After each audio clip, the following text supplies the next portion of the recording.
live, ladies and gentlemen. Fun to see new all-time highs for my birthday today. It's been a wild ride here with Bitcoin. That's for sure. I was looking back at some of my old Facebook posts just to see what I was posting about Bitcoin over the years. This is it's a nice celebration. We are going to take a look at some charts. Kind of just go over the same story we've been talking about in the past. You should be able to see the Bitcoin widening megaphone pattern on the chart here. We had been watching this one for a little while. I said once we kind of broke out of this, it would likely be to ballistic mode. And as you can see here on the daily, we basically just touched the bottom of the widening megaphone pattern as we exited before going higher. So I suspect we're going to continue higher. I made some thought judgments based off of the previous widening megaphone pattern here on the left-hand side. From 0.6 to the peak, let's go from there. Let's just for fun. It was around 100%, 130%. So let's take a look at what that would look like. And we'll go less than. Let's go 90%. Still high, but not as high and as last time. So up to 90% would bring us to around $120,000 Bitcoin. We could go straight there. I mean, once we break out of these Livermore patterns, it's usually up and out, especially when they start right at the bottom of the spring. We've gone over this at a bunch of charts. We've looked at these, especially the mix between the widening megaphone pattern and the accumulation ranges that Wyckoff goes over, and understanding that the widening megaphone pattern is actually the SOS and LPS phase of the exit from the spring. So usually. Now, they don't always form this beautifully as it has for Bitcoin here, but they do often form looking just like that. And this again happened in Bitcoin's previous cycle. I don't know why it's giving me guff here. There we go. Bitcoin did this in its previous cycle as well. And as soon as we broke out, we went up around at 200%. So that would put us upwards of maybe $250,000 Bitcoin. And this could come fast, especially because as we look across the rest of the market space, we are seeing bullish signals there too. If we look at Ethereum here now, back at $4,000, almost near new all-time highs, only maybe 20% away. It happened really quickly. If you're in the private den, you will have got the emails looking at this last moment of this backup phase, effectively for Ethereum here before the breakout. And this is what you're looking for: high confidence, very tight range. This is a place to make sure you're all in your positions that you want to be before getting the final run of the leg up. And again, if you look at the trading range, you had approximately 120% between the whole trading range. And then as soon as we exited the box, we're up 80%. So you're able to move almost the entire length of the box in the first kind of SOS phase quite often. It's often quite higher, as we saw with Solana, Fetch. We'll take a look at those in a second. But for Bitcoin here, I wanted to look at some of the previous cycle moves up. Back in 2017, there's a few things that were really noticeable. Number one, the buying climax to the left-hand side, which you could perceive, and this could be your primary support. So this is a much larger trading range. Here's your spring, technically, market-wide, and then here's your test, right down here. So you could actually make it again, as we did, that this became another buying climax, which would then make this a spring on this section of this particular part of the reaccumulation range. And this market really showed the strength of understanding buying climax goes into full failure distribution, and usually the first part of reaccumulation into this becomes a middle of the box trading range. Again, even with this particular range here, we saw two very, very specific reaccumulation ranges take place. But if you look back, notice up, distribution, and here you could be thinking to yourself, oh, this is reaccumulation, this is just a spring, fails, and then again another failure of the breakout at the top of the box, back to the bottom of the box, before again these really strong reaccumulation patterns. And this is what took place in many of the assets we are following. Ethereum had it, Avalanche as well. If we go to the larger time frame, Avalanche is almost back to $50 today, but here as an example, Avalanche as a falling falling wedge through the trading range. So here's our trading range, falling wedge down the center, spring right here, first parts of SOS, back up, and we're into probably the final stages of the SOS for many of these assets. Are getting pretty close. But if we go back, or if we, let's actually open the other Avalanche chart I have. Here we go. This is a nice representation of where we are in the trading range right now. Again, we've jumped over the creek, retested the creek, and now we're starting into the SOS and LPS phase. So we're going to have another big breakup, a backup, and then a breakout again. Upwards of $80 to $120 pretty easily for Avalanche, maybe higher. Fetch has been really interesting for this because we've watched this massive breakout here from our two previous accumulations.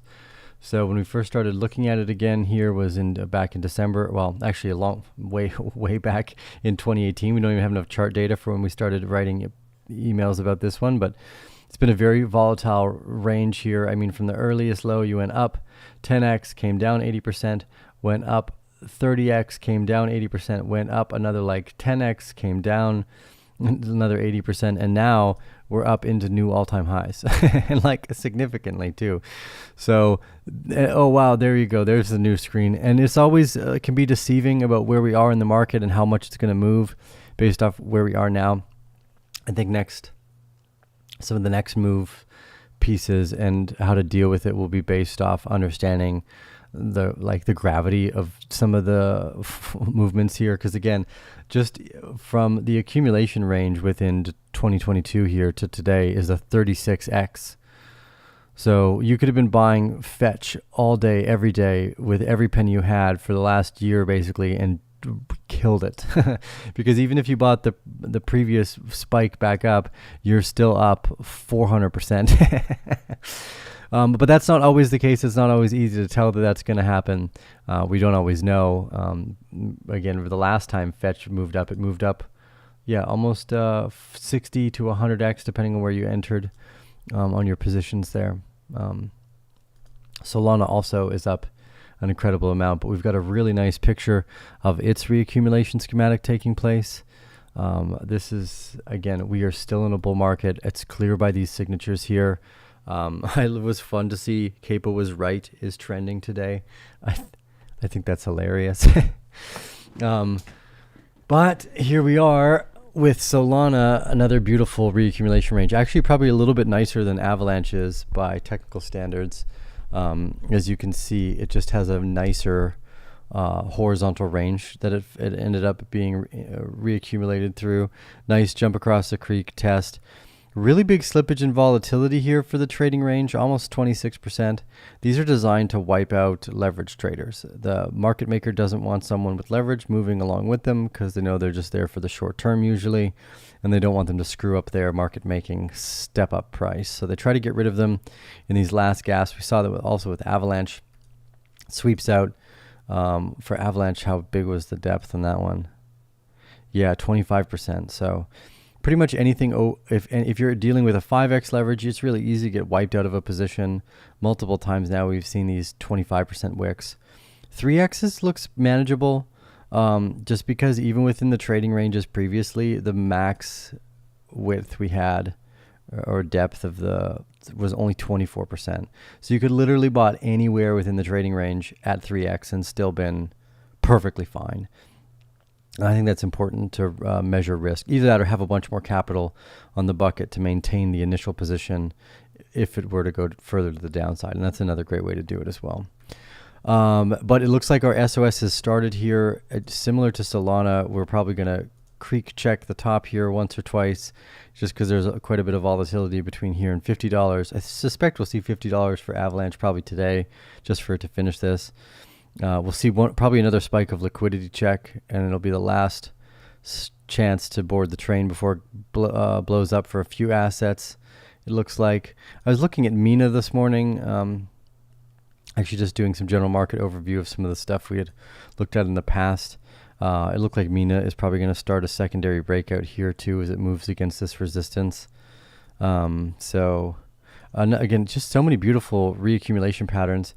And it really goes to show, like, at that moment in October, when we're like, this is go long everything, you could have pretty much gone long absolutely everything and end up in profit, which is in itself is pretty amazing.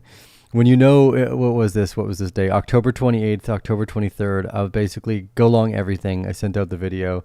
I sent out some emails.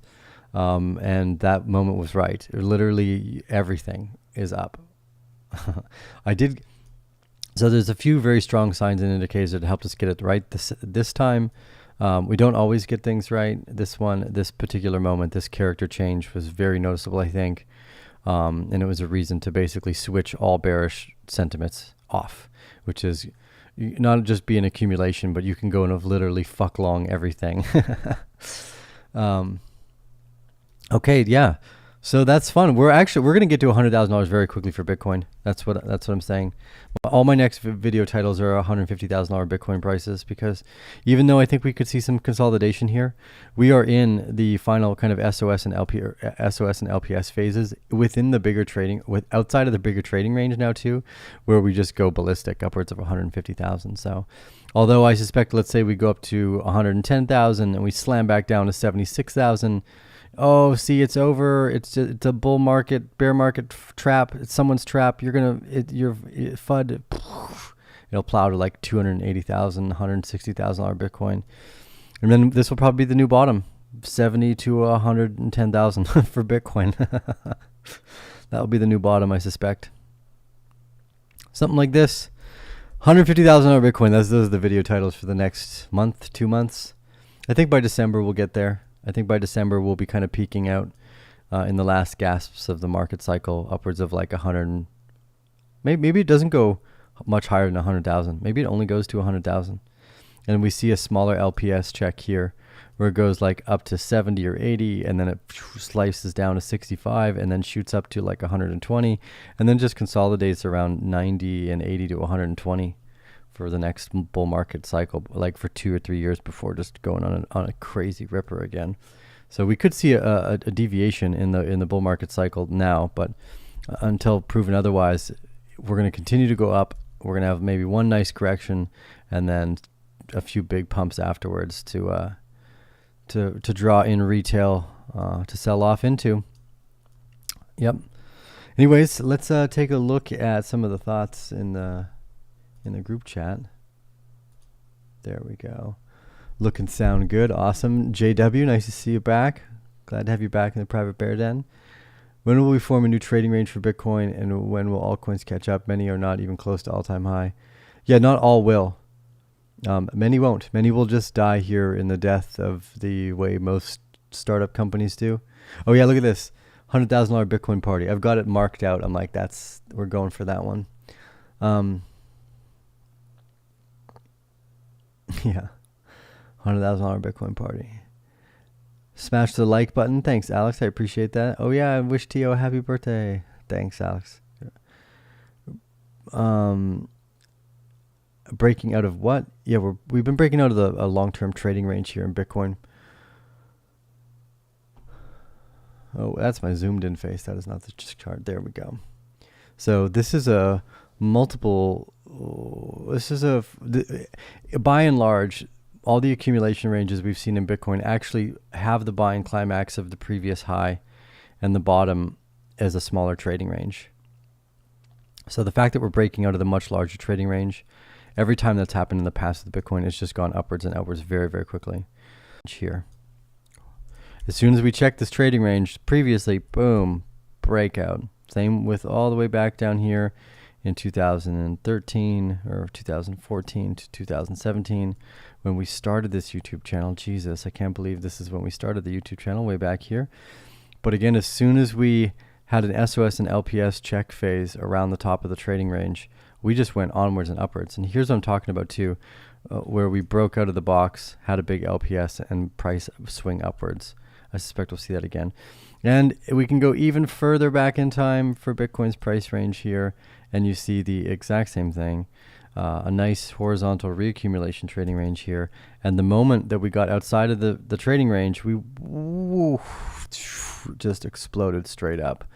So we are about to be in exploding straight up territory for Bitcoin if we aren't already. I I tried to get that across as best as possible when we were looking at these widening Livermore patterns. I know most people don't use them, but they're extraordinarily effective if you know where to place them and you know that you're always only charting on long time frames. These are hyper valuable things to pay attention to. And again, at 0.6 here, we didn't even get to really hit 0.6 or 7. Like this was basically 0.6 and 7. It did not care. And we just went straight up and outwards after that. So, and we've seen this before. I mean, technically, again, if we go back to Bitcoin, we could say this was effectively 0.6 and 7, and that you might see these more tucked up against the range than I had previously thought. After viewing these for more and more years in a row, I'm starting to think that the finals of 0.6 and 7, these points we kind of just went through, this upwards liquidity and downwards liquidity check, are the last chance to dance and basically get your ass in all in those positions. But yeah, from here on outwards, after we break out past the previous high, there's maybe just a little check, and then we just go onwards and upwards. Yeah, so $150,000 Bitcoin at in these early by December doesn't sound too outrageous, I don't think. It sounds very, very plausible too. So $100,000 Bitcoin, yep, exactly. So no dump, no. We'll see a liquidity check like an SOS and an LPS, but I don't think we're going to see a dump. No, there's just too many bullish indicators, and I've been saying that for the last few months now, since October 26, pretty much. I've been like, fucking long, go fucking long. Let's see. Oh, I'm gonna check in how the YouTube stream is doing here. Okay, awesome. Thanks for the birthday wishes, everyone. Okay, let's we could probably use more of a screen or two just for fun. It's always nice to know. For those of you that like to, CoinGecko is my favorite. Let's go largest gainers for fun. I very rarely do this, but it's kind of fun to do. Let's go largest gainers over 7 days. That gives us the most. Solana at 2,500%. Conducts, Baby Bonk, Cat Girl. Oh my God, yes, Palm AI. Okay, so we are in total la la land for some of this stuff for sure, which is a good thing. That's a good thing. Yeah, it helps draw in a lot of the retail. Many of these people are probably starting for the first time. OX protocol up 97%.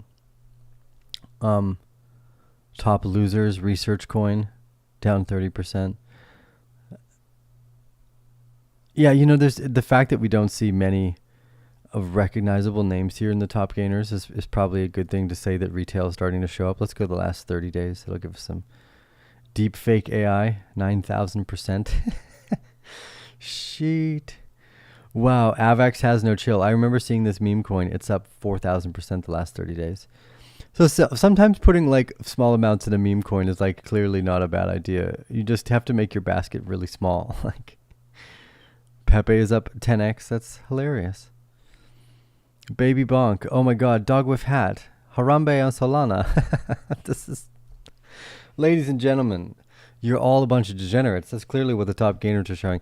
No, you almost want like a top gainer with minimum. You need more. I'm going to call the CoinGecko guys and be like, we need a few more buttons here, like minimum market cap of 100 million or like 50 million. I would like a bit more liquidity, please.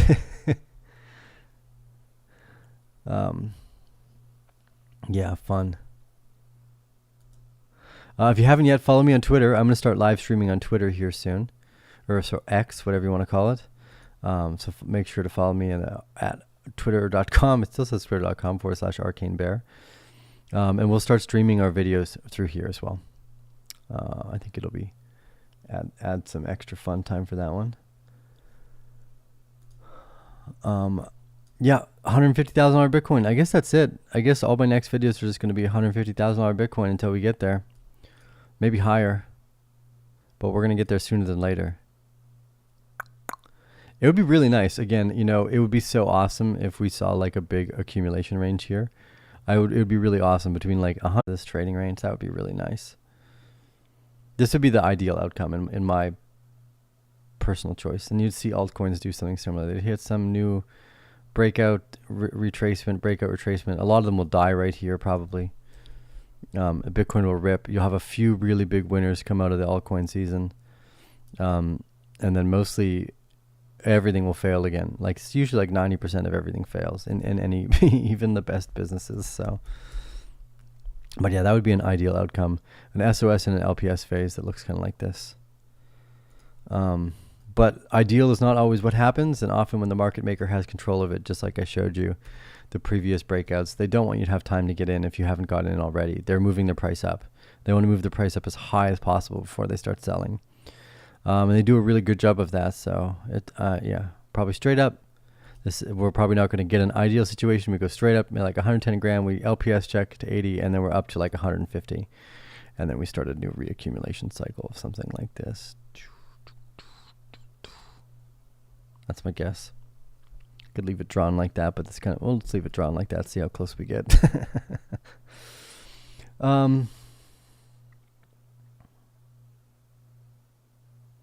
Oh, look at link. Yeah, okay, I will look at link too. And then we'll skip from our Mina. Let's just add link here. We'll add another one. Oh, that's Zilliqa. We're not going to do that. This one.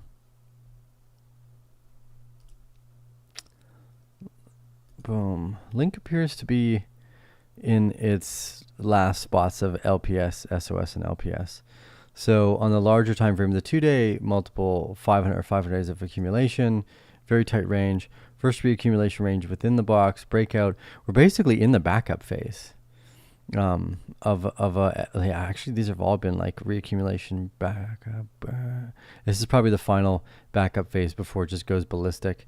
And this is also coming from this liquidity sweep here, so strong. I mean, we came all the way down to $16. Let's see the percentage again, because I think 3x is still with a definable position. Yeah, you could easily been in a 3x position as long as you were in the box here and not got liquidated or even close. I think the same thing happened here. You effectively have just under 30%. Oh, just over 31%. So if you were accumulating at the very top of this range like a silly person, you would have got wiped out. But as you should already know, you should be accumulating below the point of control. Yeah, well, that's about that. That's the most important thing. Accumulate below the point of control for whatever trading range you're in. Probably the simplest way to do that. Thoughts on Aave? Yeah, we could take a look at Aave too. Why not? If I could make some coffee, maybe I could just do a longer live stream. Iris, do you want to help with more coffee?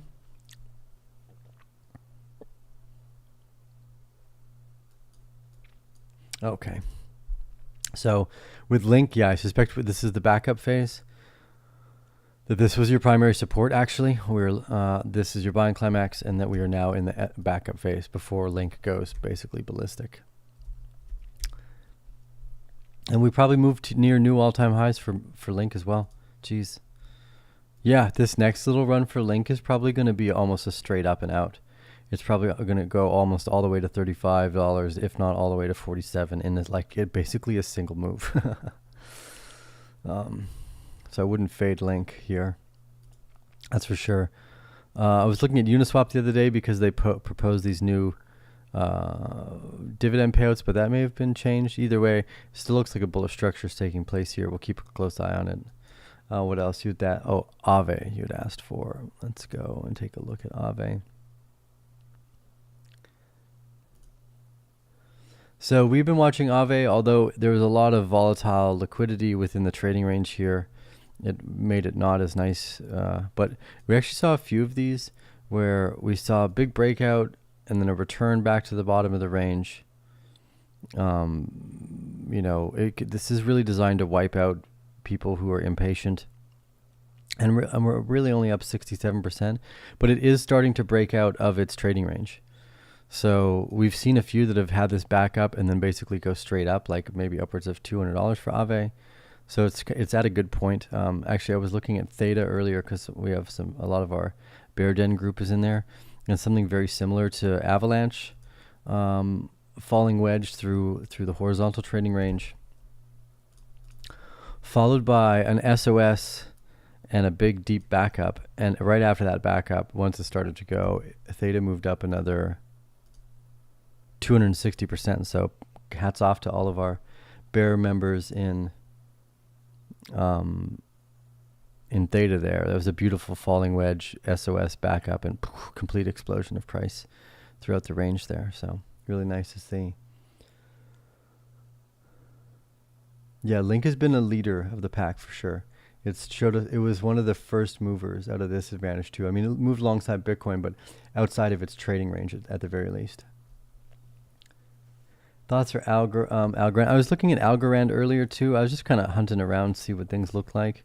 I think I have Algorand already on my charts here. Is that correct? Algo, Aptos. No, it's not there anymore. Maybe it was on one of my different screeners. Algorand to USDT.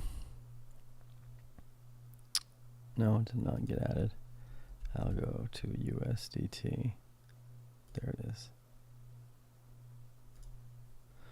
Okay, so Algorand, yeah. This is a pretty classic inverse head and shoulders. From what I see, again, long-term trading range, inverse head and shoulders. We're up off the bottom of its SOS and backup. It's just starting to break the range now. I wouldn't, again, it's when they're slower to move like this, they're not super exciting. Look at this, the last algo trading range we had down here. This was also an inverse head and shoulders, just if pretty ripping, or some circles would call it a triple bottom. This was pretty crazy too, this SOS and backup phase here in 2020. Look at this accumulation pattern for Algorand before it exploded. Yeah. And then came basically even lower than last time. That's not a good sign. Yeah, it's not a good sign that Algorand came lower than its previous market low. I don't find that as a very strong indicator. But again, once it starts to break out here, it'll probably have some sort of run because literally everything in a bull market moves. But you'll want to be getting out of that position once it starts to give you the love.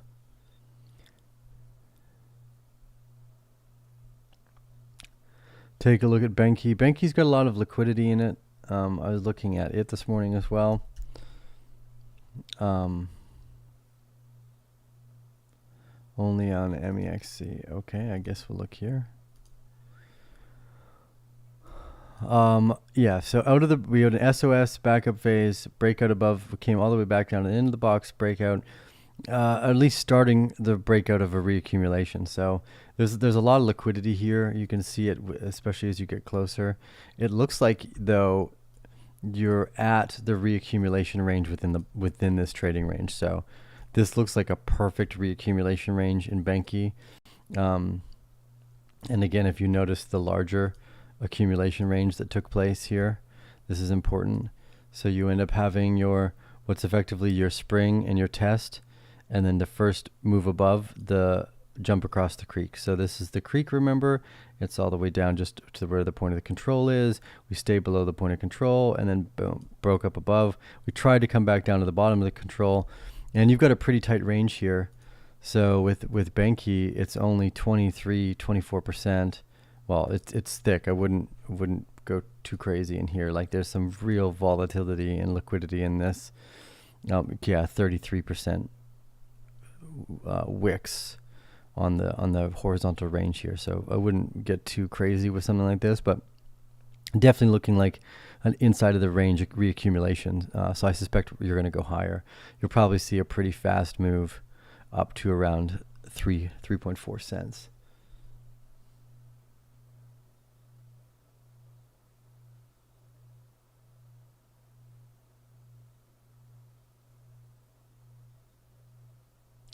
Okay, you keep asking me for INJ, and I know some of you guys rocked that one, so I will pop that up. I was looking at Caspa last night too. Yeah, this looks like a horizontal trading range, But mind you, it's the previous ones that I'm more excited about. Okay, so let's look at Injective here. So Injective has had a beautiful run since,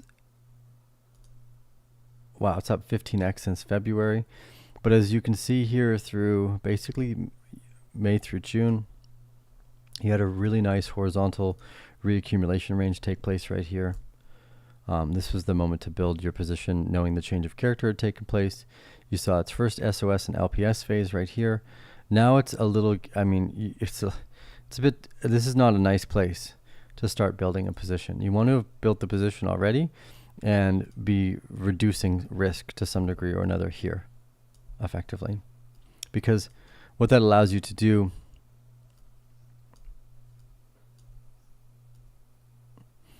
well, yeah, because I mean, this might be a horizontal reaccumulation range that's taking place, and you see something like this where it breaks up, but it could actually turn into distribution of some kind, and that's one of the most difficult parts, is knowing the difference between reaccumulation, something like this, and then if this turns into distribution, which it can. I'm not saying it's going to yet; it's too early to tell what's going on, especially since there is bullish momentum in the market. But I would, if I hadn't built a position here yet, and I wanted to, it would only be in spot, or with a really strong stop loss here, because there's a lot of room for downside potentially. Although you are in new highs for Injective, so good work on any of those of you that were following that one. Yeah, well, the point of control, also, by the way, Mr. Barnstunk, is way down here at $1.61. So the full story of where the point of control is changes depending on the visible area. So for instance, if we show these two trading ranges, I'm pretty confident that the point of control will move up to here, yeah, just as it did. So the point of control is always in where the most buying and selling is taking place. So if you look at one range, that's now where the point of control is. That can be very deceiving. Would you rotate Fed profits into BTC and ETH? Yes, so we've been chatting with the board, and a lot of what we'll start to do is rotate profits into Bitcoin. Ethereum, maybe not for profits, although we do deem it as a store of value to keep some of the profits. Still, the centerpiece will be Bitcoin, and then USDT for just operating expenses and all the fun things. But yes, there's probably never a bad time to buy Bitcoin. I think that's a pretty stable fact. You should stay within whatever consistent program you have. Yeah.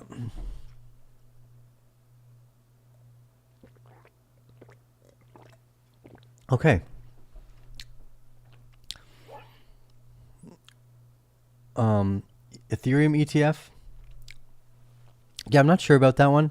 I think there will be a basket of cryptos in an ETF eventually. So yes, on the ETF for Ethereum, that makes a lot of sense.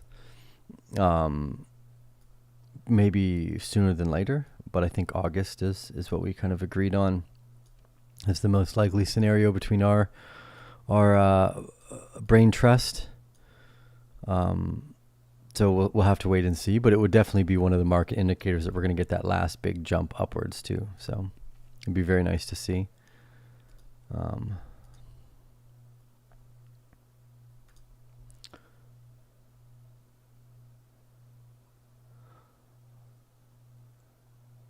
Is IMX on your game radar? Yeah. The gaming sector actually the last little while was bumping. Gala had 100% move recently. Big Time was up. Yeah, drops in all of them today, but they were up pretty significantly. Oh, I know it. Let's see. Let's take a look at Cardano as well. It's always an interesting market participant. Let's see where we're at. Let's go to the 4-hour. Yeah, nice reaccumulation. Well, had a 30% drop, bottom, and up 60%. Wow. And you know, Cardano's pretty impressive, at least for price movement. I wouldn't stick anything here long term, that's for sure. But middle of the box, express, back up, breakout, impressive power still for sure.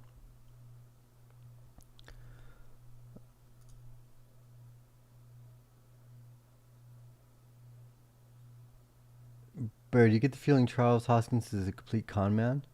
Um, no, I don't think he's a complete con man. Well, maybe, I don't know. I was totally wrong about Sam, so sure. Everybody's a con man until proven otherwise. Actually, it's a pretty tough barrel to crack. Okay, well, we're going to leave it at that. I'm going to go back along my day here. Happy birthday, Tio. Unless you guys want to, I guess we could just keep ranting. I wanted another coffee, though. Iris! Iris! You want to make another coffees? Oh, yeah, okay. So, well, we can do a longer live stream. Yeah, I think the birthday live stream can run a little bit longer. Oh, yeah, look at that. Cardano's still moving up out of that particular LPS, the range, though, too. So, oh, yes. Barn Shock says, we love you, Iris.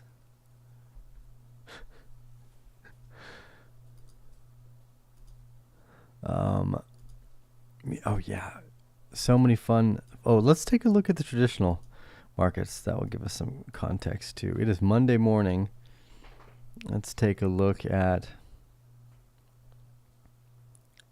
Manta, Nvidia. Oh, yeah. There we go. Caspa, Algorand. Oh, yeah, it was EGLD I was looking at, too. Algorand actually looked quite nice. No, EGLD. That's not Algorand. Oh, where's my S&P 500? So many things. There it is. So the S&P 500 is still holding quite strong, but it's definitely losing some strength. We saw a really big market buy come in and not a whole lot of movement to the upside. And we've been following a pretty tight range right here. I mean, this is a pretty tight range right here. I still suspect we see some type of volatility. Again, we haven't seen it for Bitcoin yet, but if we start to break down here, we could see that the same volatility come for Bitcoin. Again, it would be super nice to see a nice LPS for Bitcoin. It'll be the last chance to dance, though. Capable will think he's right. We're going to 12K. See, Bitcoin's back lower than it just was. S&P 500 still strong, but losing strength. The NASDAQ composite also showing very similar signs of slowing down here. In this could be deemed a rising wedge. You could see a break below this. It'd be nice to see a back test of some of these areas too. I do suspect we'll move into brand new all-time highs moving into the election of this year, next year. But yeah, this rising wedge here looks to be like it could be a breakdown for the NASDAQ, at least temporarily. Again, we're in an SOS phase, so I don't think it would last too long, but something to keep an eye on. The dollar here also, yeah, continued downwards, broke down in its strength. I suspect that this is going to turn into semi-distribution here, somewhere around this range. Oh, we lose power. Looks like Costa Rica has lost power. See if it comes back online or not. Might not. Luckily, the studio has its own backup power for a minute. At the very least. Maybe we'll just actually cut it off there, because the power can go out for 30 or 40 minutes. Oh, and there it is. Power's back on. You guys are so lucky. Yeah, running the coffee maker and the computer at the same time was too much for Costa Rica's power grid. Yeah, that's that's true. That's actually what happened. It was the coffee maker. Let's see. Anything fun trending on Twitter? We could just take a look at Ethereum ETF. That's why everyone's talking about the Ethereum ETF. It's trending.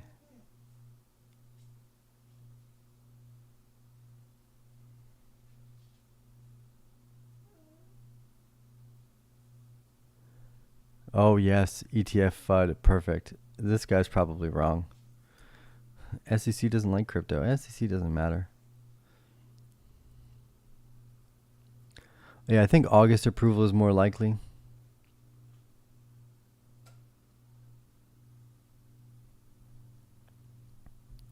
Here we go. 6 hours. The London Stock Exchange net link.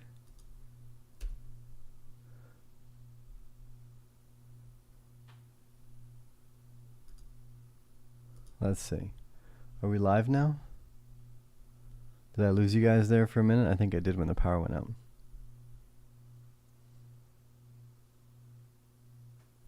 Okay, I should be back online now.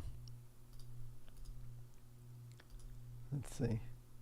Yeah, we're back online now. Okay, cool. Internet might be a little slow, but we back online.